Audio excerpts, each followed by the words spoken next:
Good morning.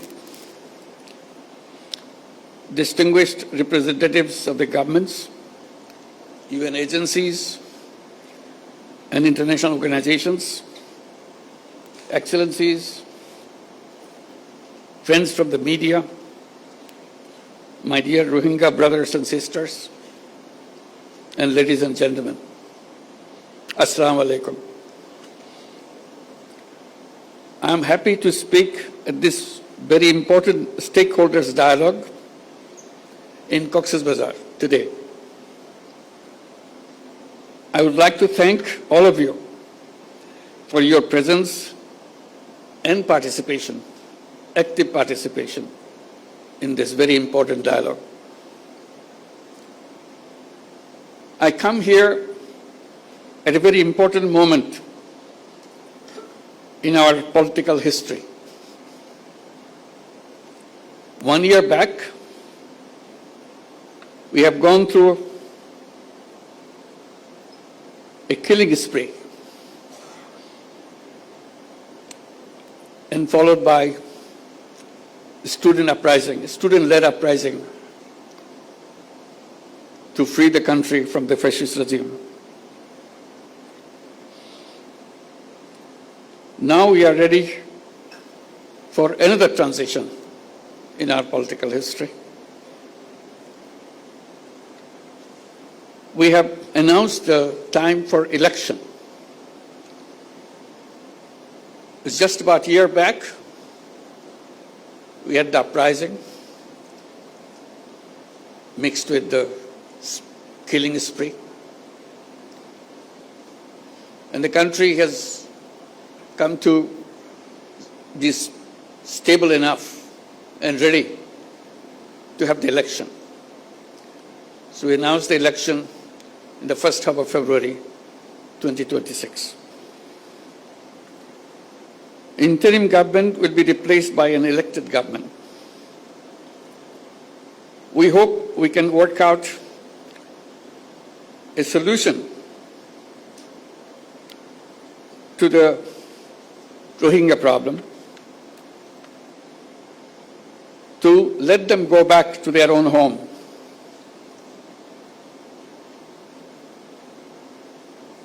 As a part of this transition process that we are going through,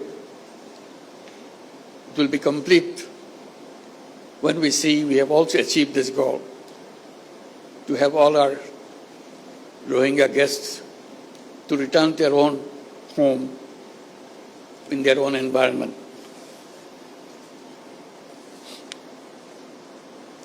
On the 8th Rohingya Genocide Remembrance Day, with a heavy heart, I draw your attention to the forced displacement of Rohingyas and their exodus to Bangladesh from Myanmar. In a spate of only few weeks, in August 2017, around 800,000 Rohingyas crossed into Bangladesh. They came to Bangladesh to save their lives. Unfortunately, the barbaric attack and persecution still persists. Hence, we see fresh arrivals at our doorsteps every day.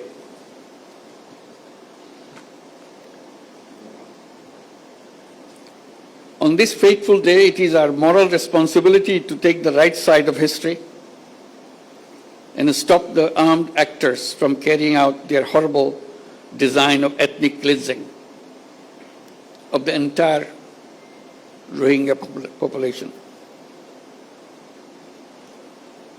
It will be a historic blunder if we wait for seeing the very last Rohingya living Rakhine. We cannot let it happen.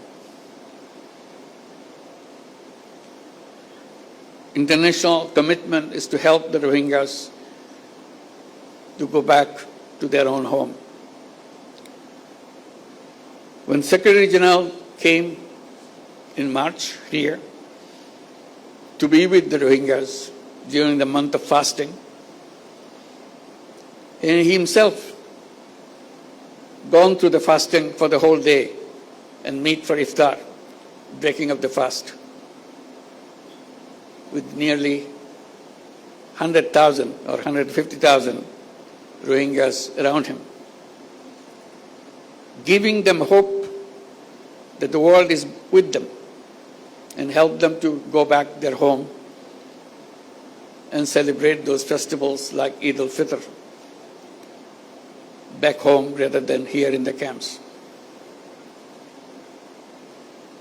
We see fearful and shuttered eyes of Rohingya women and men when they appear at our doorsteps with horrific stories.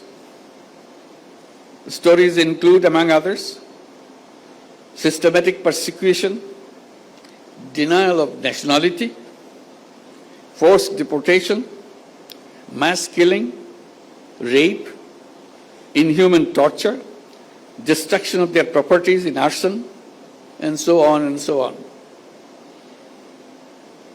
That is why in 2017, and even before that, Bangladesh opened its border to the Rohingya in a humanitarian gesture to save their lives despite resource and capacity constraints. This manifests our empathy and compassion towards fellow human beings during their gravest humanitarian crisis. We don't afford anymore to stand silent at the protracted situation of the Rohingyas.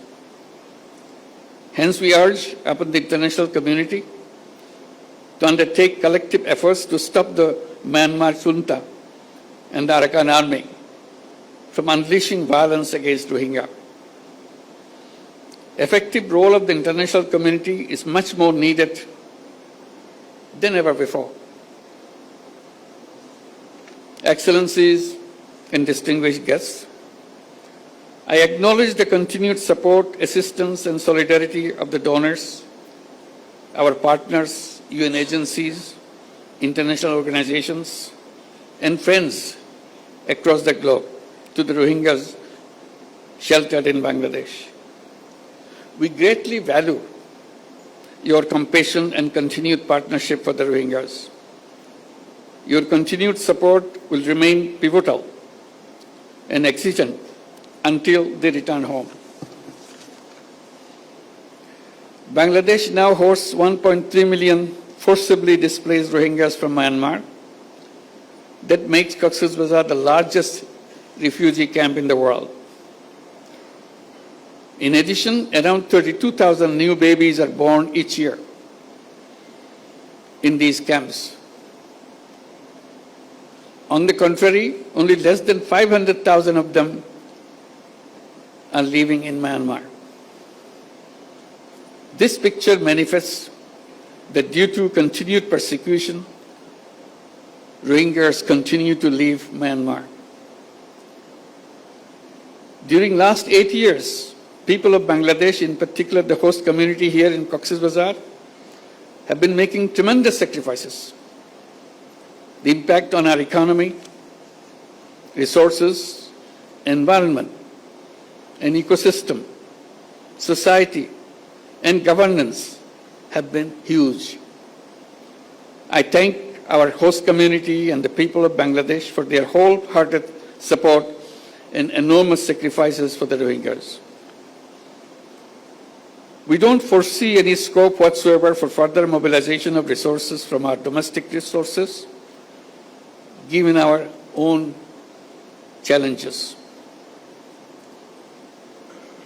Rohingya issue and its sustainable resolution must be kept alive on the global agenda as they need our support until they return home. In that spirit of solidarity, during the last Ramadan in March this year, the Secretary General of the United Nations, Antonio Guterres, and I joined with over 100,000 Rohingyas in an iftar in Cox's Bazar, as I mentioned before. I take this occasion to thank the Secretary General on behalf of all the Bangladeshis and all the people in the camp and all the Rohingyas, wherever they are. That was a wonderful gesture he did and uplifted the morale of all the people in Bangladesh and the Rohingyas particularly around the world.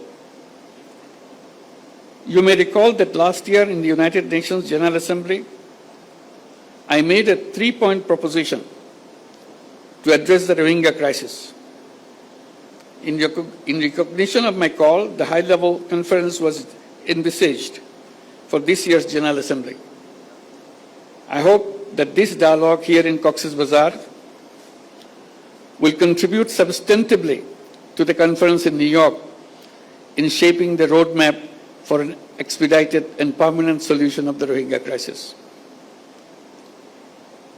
My Rohingya brothers and sisters, Bangladesh supports and is working relentlessly for a sustainable solution to your crisis.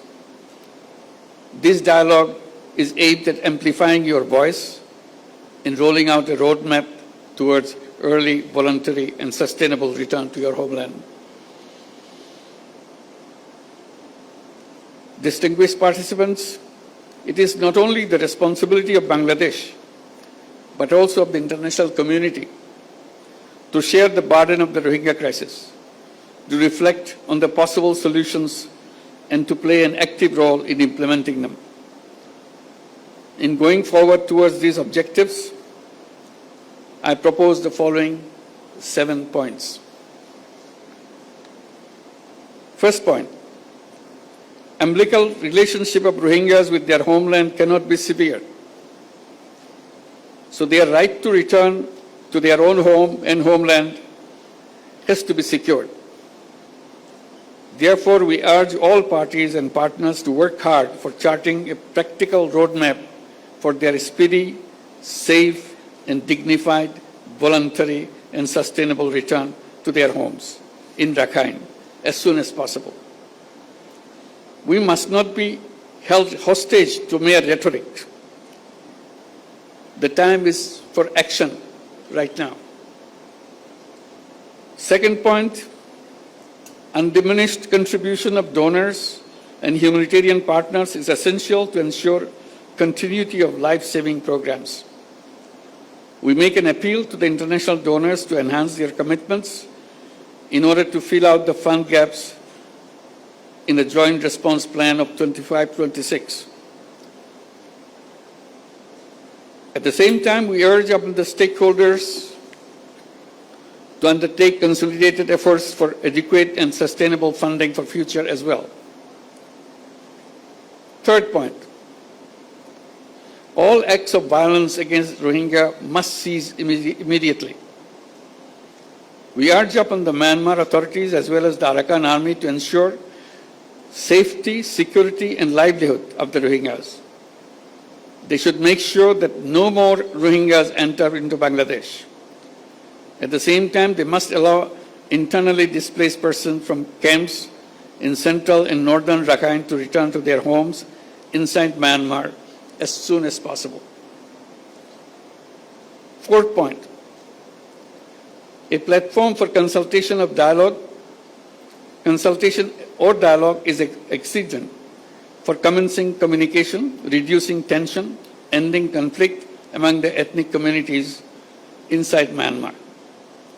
We urge upon Myanmar government and de facto authorities in Rakhine to constructively engage in dialogue with the Rohingyas to promote reconciliation among themselves, restore rights of the Rohingyas, and facilitate their speedy repatriation back to their homes. Fifth point, role of the international community, in particular ASEAN and countries in the neighborhood, is indispensable to create conducive environment in Rakhine. We all support all international efforts to this end, including ASEAN's 5-point consensus. We urge upon the international community to be more active in advancing peace, security, and stability in Rakhine and in the neighborhood. We need to address and combat transboundary organized crimes, including human and drug trafficking, smuggling of small arms, and criminal activities that impact peace, security, and stability. Sixth point, regional and international stakeholders must continue to stand resolutely against the heinous crime of ethnic cleansing. Towards that, we urge upon all to calibrate their relationship with Myanmar and Arakan Army and all parties to the conflict in order to promote an early resolution of the protracted crisis. Seventh and the final point, we urge upon the international community to add dynamism to the ongoing international accountability processes at the International Court of Justice, International Criminal Court, and elsewhere. We urge upon them to implement the provisional measures decided by ICJ, ensure justice and accountability, and put an end to the genocide and crimes against humanity. It is timely to reflect on realizing relevant aspects of restorative justice. Dear friends and partners, Rohingya crisis emanated from Myanmar, and the solution also lies in Myanmar. All parties must act to end the crisis with greater resolve without any further delay. Your solidarity with the Rohingyas' voice could be a beacon of hope for them in reversing their marginalization and persecution as the starting point of their return to their homeland. Let us all join our hands and pronounce our determination to contribute to the dignified return of the Rohingyas, ensuring justice and accountability. I thank you all. Assalamu alaikum.